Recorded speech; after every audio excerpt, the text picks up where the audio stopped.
that I can hear silent screams. Silent screams. Screaming away.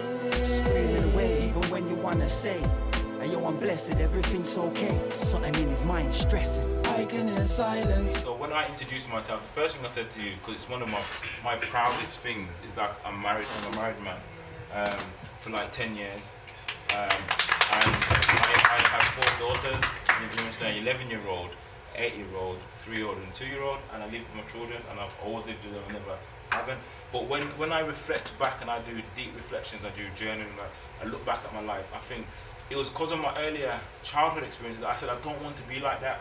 I want to be the opposite. You know, say I don't want to be like that. So one of the things that I have to do as a man, and I think one of the things that we have to try and do somehow is teach men how to be men. And I say, what is manhood? Is like for me, I say a man who takes responsibility. A man who takes responsibility for his responsibilities. Yeah, and that's what I say like manhood is. So that's just my 10 pence in the meeting. So I think it's good because I think there's some good things. You know what I'm saying? I think there was positivity. there's positive things, but there was a breakdown. I think someone said about grandparents' generation. Yeah. You have to have the kind of spiritual conversation when you say that, because from my little mapping, and you like shoot me down, correct me if I'm wrong. When our grandparents came to this country, most of them came from the Caribbean, and they came with a kind of Christian tradition and faith. That was a key thing.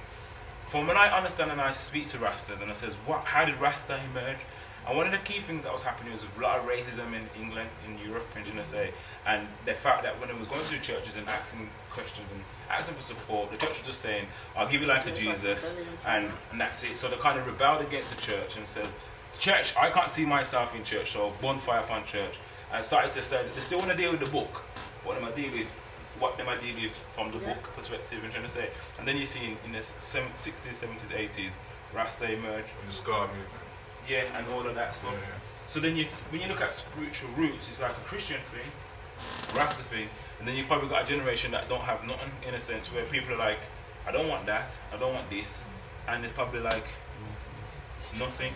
Or people are more, from what I see in the work I do, is most men are more persuaded to go Islam or go Islamic way, or for those who are trying to be conscious, it's more African spirituality in the sense of going back to the motherland and trying to understand. Yeah, so that's my little 10 pence into the meter. Stressing. I can hear silent screams. Silent screams. Screaming away. Screaming away. I got too much, so many things to say. I don't know how to say it, but I'ma speak it anyway.